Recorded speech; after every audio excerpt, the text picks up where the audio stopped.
So in the previous part, we have discussed about the concept of multiple regression. और इस part में हम लोग देखेंगे कि उस मल्टीपल रिग्रेशन के कॉन्सेप्ट को आर में कैसे इम्प्लीमेंट करेंगे। ठीक, तो उसको समझने के लिए हमने एक बिल्ट इन या इनबिल्ट डेटा सेट लिया है जिसका नाम है एम्प्टी कार्स। तो बिल्ट इन डेटा सेट की बेसिक एनालिसिस मैं अपने प्रीवियस सेशंस या लेक्चर्स में ऑलरेडी डिस्कस कर चुका हूँ। तो for better understanding you can revise that particular part. So by taking that particular data set, what we want to do, we want to predict the value of MPG. MPG क्या actually mile per gallon है, जिसको कि हम लोग किसी भी car का average भी बोल सकते हैं. तो what we want to predict, हम प्रिडिक्ट करना चाहते हैं कार का average that is in the form of a mile per gallon based on 3 independent variable.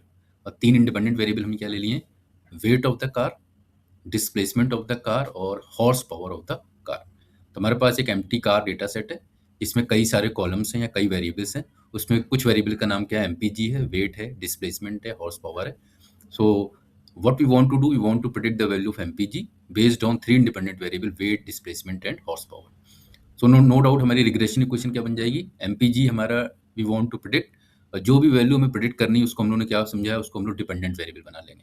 Dependent variable हमारा MPG हो गया, उसको हमने लेफ्ट साइड में लिख दिया, इक्वल टू इंटरसेप्ट B0 हमने मान लिया, plus B1 into first independent variable हमारा वेट है, हमने लिख दिया B1 into weight, plus B2 into second independent variable हमारा डिस्प्लेसमेंट है, and plus B3 into HP horse power हमारा क्या हो गया, थर्ड वेरिएबल यहाँ पे बन गया. तो रिग्रेशन कोफिशिएंट हमारी तैयार है.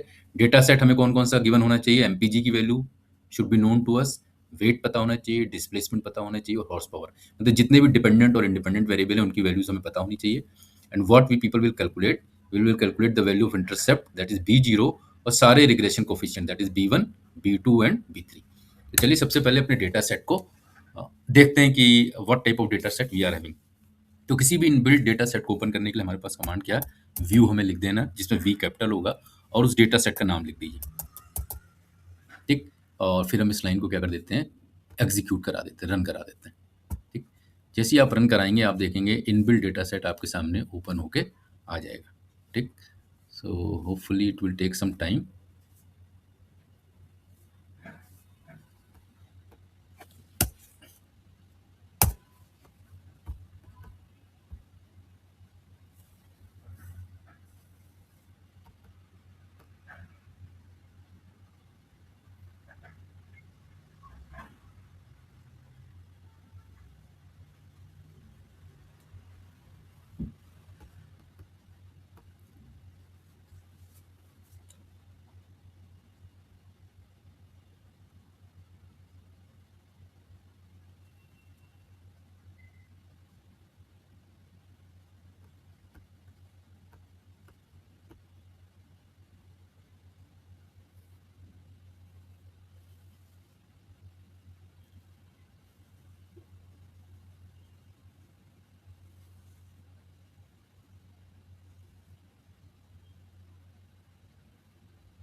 तो आप देखिए ये हमारा डेटा सेट ओपन होके आ गया.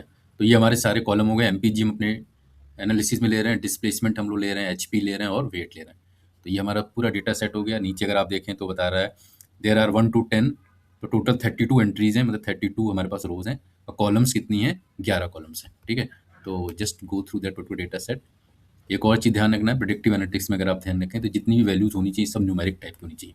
अब एमपीजी की वैल्यू देखिए न्यूमेरिक है, एचपी की न्यूमेरिक है, डिस्प्लेसमेंट की न्यूमेरिक है और वेट की वैल्यू भी आपकी क्या है, न्यूमेरिक है. ठीक, चलिए अपने कोड पे वापस चलते हैं. तो कोड को हम जल्दी से अपने ओपन कर लेते हैं. तो डेटा सेट हमारा ओपन हो गया. Now the next thing what we need to do, हम अपनी फाइल को अटैच कर देंगे. अटैच हम आपको पहले ही बता चुके हैं, what is the purpose of attach. Attach से क्या हो जाएगा, हम किसी भी कॉलम के डेटा को डायरेक्ट एक्सेस कर सकते हैं. तो अटैच एम्प्टी कार्स, अटैच कर दीजिए, इस पर्टिकुलर लाइन को रन कर दें.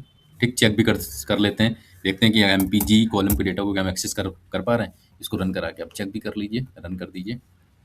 ठीक, जैसे ही आप रन करेंगे तो आप देखेंगे आपका एमपीजी कॉलम का डेटा आपके सामने आ जाएगा. ठीक है, ये शायद व्यू रन हो गया है, लेट मी.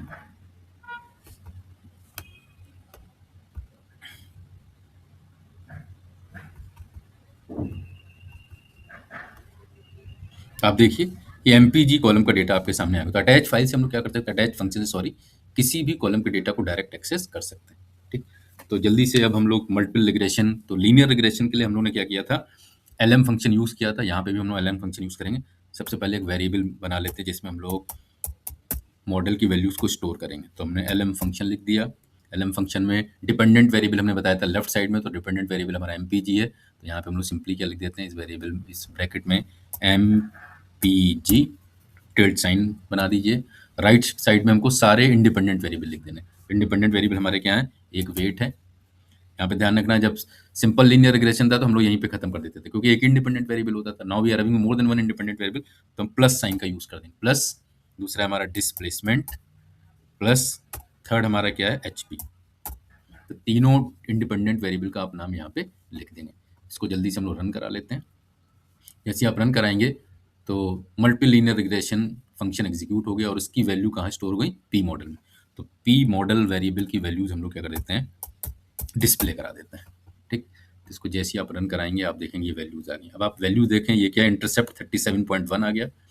वेट का डिस्प्लेसमेंट, वेट का जो कोफिशिएंट है वो आपका क्या आ गया, -3.8। डिस्प्लेसमेंट का ये आ गया और एचपी का -0.3। तो इसको जल्दी से कमेंट बना के ये वाली इक्वेशन हम लोग लिख देते हैं। तो एमपीजी की जगह हम लोग क्या लिख देंगे, एमपीजी, आप यहाँ पे एमपीजी लिख दीजिए, इक्वल टू बी जीरो की वैल्यू, इंटरसेप्ट की वैल्यू 37.1 है तो 37.1 लिख दीजिए। ठीक, हम डेसिमल के 0.1 तक वैल्यू उठा रहे हैं। ठीक, फिर हमारा क्या हो गया, b1 इंटू वेट, वेट का कोफिशिएंट b1 की वैल्यू क्या है, -3.8। तो हम लोग इसको चेंज कर देते हैं और ये वैल्यू होगी -3.8 इंटू वेट। ठीक, प्लस b2 की वैल्यू, डिस्प्लेसमेंट का कोफिशिएंट आपका कितना है, -0.0009। तो हम कह सकते हैं, अगेन चेंज कर लेते हैं, -0.0009 इंटू डिस्प्लेसमेंट। ठीक, तीसरे की एचपी का हमारे पास कोफिशिएंट कितना है, -0.03। ये भी लिख लेते हैं, -0.03 इंटू एचपी। ठीक, तो ये हमारी प्रिडिक्टिव मॉडल बन के तैयार हो गया। ठीक, तो प्रिडिक्टिव मॉडल बनाने के लिए हमने पहले ही किया, हमें क्या चाहिए, b0 चाहिए, आपने b0 की वैल्यू डाल दी, b1 की वैल्यू डाल दी, b2 की वैल्यू डाल दी और b3 की वैल्यू डाल दी। ठीक, प्रिडिक्टिव मॉडल हमारा बनके तैयार हो गया।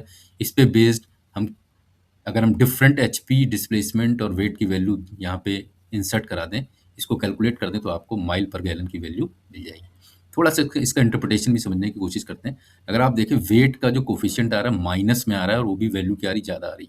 इसका मतलब, इसका इंटरप्रिटेशन ये होगा कि गाड़ी का वेट जितना कम होगा, ठीक, या आप कह सकते हैं गाड़ी का वेट जितना ज़्यादा होगा, माइल पर गैलन या उस कार का जो एवरेज होगा पेट्रोल का, वो क्या होगा, उतना कम होगा। और वैसे भी हम जानते हैं जितनी भारी गाड़ी, उसका एवरेज क्या होता है गाड़ी का, कम होता है। It means true. यहाँ से क्या निकल के आ गया, डिस्प्लेसमेंट की अगर आप कोफिशिएंट की वैल्यू देखें तो क्या, माइनस में तो आ रही लेकिन बहुत छोटी आ रही। इसका मतलब डिस्प्लेसमेंट जो होगा, इसके कार के माइलेज पे कोई बहुत ज़्यादा फर्क इसका नहीं पड़ेगा, नेगेटिव इम्पैक्ट पड़ेगा but that is almost negligible. Horse power के केस में देखें तो 0.03, यहाँ भी क्या हो रहा है, माइनस इम्पैक्ट आ रहा है बट स्मॉल वैल्यू आ रही है। इसका मतलब हॉर्स पावर का नेगेटिव इम्पैक्ट पड़ेगा गाड़ी के एवरेज पे, but that is also very less. Maximum impact किसका आ रहा है, -3.8 वेट का आ रहा है। इसका मतलब कंपनी को ये इन्फॉर्मेशन मिल गई कि गाड़ी का वेट वो जितना कम रखेंगे, उतना माइल पर गैलन हमारा, जितना एवरेज कार। सब हमारा प्रिडिक्टिव मॉडल की क्वेश्चन यहाँ पे क्लियर हो गई और इंटरप्रिटेशन भी हम समझ गए। अब हमको चेक करना है, जो प्रिडिक्टिव मॉडल हमने निकाला है, ये मॉडल अच्छा है या खराब है, वेदर मॉडल इज गुड और बैड। तो उन्होंने पहली बात करी है कि मॉडल अच्छा है या खराब है, ये दो बातों पर डिपेंड करता है। एक तो जो रेसिडुअल एरर है वो क्या होनी चाहिए, कम होनी चाहिए। And the second thing is R square की वैल्यू क्या होनी चाहिए, ज़्यादा होनी चाहिए। तो जल्दी से चेक करते हैं। तो मॉडल की फिटनेस को चेक करने के लिए या उसकी डिटेल के लिए हमारे पास फंक्शन कौन सा है, समरी। हमने समरी फंक्शन लगाया और उसके अंदर जो प्रिडिक्टिव मॉडल है, जिसके अंदर हमारा मॉडल का रिजल्ट आया, उसको यहाँ से कॉपी करके Ctrl+C और ये यहाँ पे पेस्ट कर दिया। ठीक, तो जल्दी से इसको रन कराते हैं। जैसे ही आप रन कराएंगे आप देखेंगे रेसिडुअल स्टैंडर्ड एरर आपका कितना आ गया, 2.69 आ गया। ठीक, 2.69 आ गया ये। और जो मल्टीपल आर स्क्वायर की वैल्यू वो क्या आ गई आपकी, 0.82 आ गई। ठीक, तो देखिए एरर हमारी क्या आ रही, बहुत कम आ रही है, 2.6। और जो आर स्क्वायर की वैल्यू क्या आ रही है, वो अप्रोक्सीमेटली 1 के आसपास आ रही है। मतलब हम कह सकते हैं जो मॉडल का जो एक्यूरेसी वो 82.68 है। तो जो भी वैल्यू है, अगर आप उसको 100 से मल्टीप्लाई कर दें तो हम कह देते हैं मॉडल की एक्यूरेसी। तो मॉडल की accuracy approximately 82.68 percent which is no doubt is a high value of R square. इसका मतलब ये चीज प्रूफ हो गई कि जो भी प्रिडिक्शन हम इस प्रिडिक्टिव मॉडल से करेंगे वो प्रिडिक्शन हमारा काफ़ी हद तक करेक्ट आएगा। ठीक है, तो इस तरीके से मॉडल की फिटनेस को भी चेक कर सकते हैं। चलिए नेक्स्ट चेक करते हैं कि सर अगर हमें किसी भी स्पेसिफिक वेट या डिस्प्लेसमेंट और हॉर्स पावर की वैल्यू के लिए माइल पर गैलन को प्रिडिक्ट करना हो वैल्यू को, तो वो कैसे करेंगे। तो उसके लिए हम लोगों ने पढ़ा है सिंपल लीनियर रिग्रेशन में भी। तो आप एक वेरिएबल बना दीजिए और वेरिएबल हमेशा डेटा फ्रेम की फॉर्मेट में होना चाहिए। तुमने लिख दिया डेटा फ्रेम, करेक्ट। और जिसके लिए हम चेक करना चाहते हैं वो सारे आप क्या कर दीजिए वेरिएबल्स यहाँ पे लिख दिए। तो वेट इक्वल टू हमने लिख दिया है सी, सी में हम लिख देते हैं फॉर एग्जांपल 20 वेट के लिए हम चेक करना चाहते हैं, कॉमा सेकंड हम हमारे पास कॉलम कौन सा डिस्प्लेसमेंट है, तो आप लिख दिया DISP, ठीक, इक्वल टू डिस्प्लेसमेंट को हम चेक करना चाहते हैं किस वैल्यू के लिए, फॉर एग्जांपल हम मान लेते हैं 12 एंड द थर्ड हमारा क्या है हॉर्स पावर, और HP की वैल्यू हम लोग लिख लेते हैं, मान लीजिए हम चेक करना चाहते हैं 200, ठीक।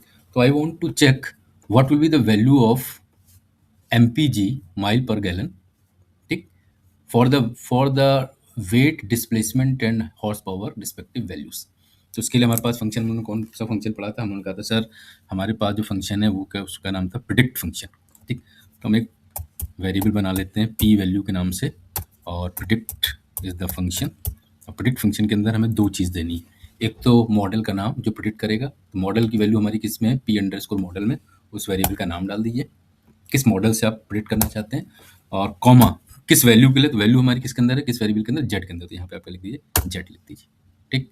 जल्दी से हम जेड वैल्यू को रन करा देते हैं और प्रिडिक्टेड वैल्यू को भी हम लोग क्या कर देते हैं रन करा देते हैं, ठीक। ये आगे हमने कहा इसको प्रिंट करा देते हैं, तो P_अंडरस्कोर वैल्यू, जैसे आप इसे रन कराएंगे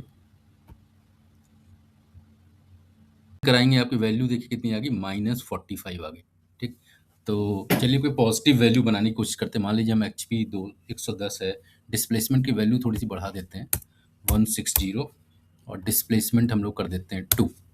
now we will try to find predict the value of MPG based on these particular values. आप देखिए आंसर क्या आ गया 23.12 आ गया, ठीक। तो इस तरीके से किसी भी स्पेसिफिक वैल्यू के लिए हम लोग जेड की वैल्यू को या MPG की वैल्यू को प्रिडिक्ट कर सकते हैं, ठीक। अगर आप दो वैल्यू के लिए प्रिडिक्ट करना चाहते हैं, हमने नहीं सर वेट के पर हमारे पास दो वैल्यूज हैं, तो आप कॉमा लगा के दो वैल्यूज के लिए कर दीजिए, ठीक। तो वो दोनों वैल्यूज के लिए आप प्रिडिक्ट कर दें। फॉर एग्जाम्पल मान लीजिए हमने इसको 3 ले लिया, हमने चाहे दूसरी वैल्यू डिस्प्लेसमेंट की हमारी है 140 and the second value of HP is for example 250। Now let's run, इसको रन करते हैं 1 2 3, तो आप देखिए दो वैल्यूज आ गई, ठीक। तो पहली वैल्यूज के लिए आपकी प्रिडिक्शन आ गया 23 एंड सेकंड वैल्यू के लिए आप देखें प्रिडिक्शन क्या आ गया 17.7 आ गया, ठीक। तो एक चीज़ और अगर आप ध्यान से देखिए, हमने कहा था वेट की वैल्यू जैसे जैसे बढ़ेगी माइल पर गैलन हमारा क्या होता चला जाएगा, कम होता चला जाएगा। क्यों, वेट की वैल्यू क्या, क्योंकि निगेटिव इम्पैक्ट आ रहा है, माइनस में आ रहा है इसका स्लोप,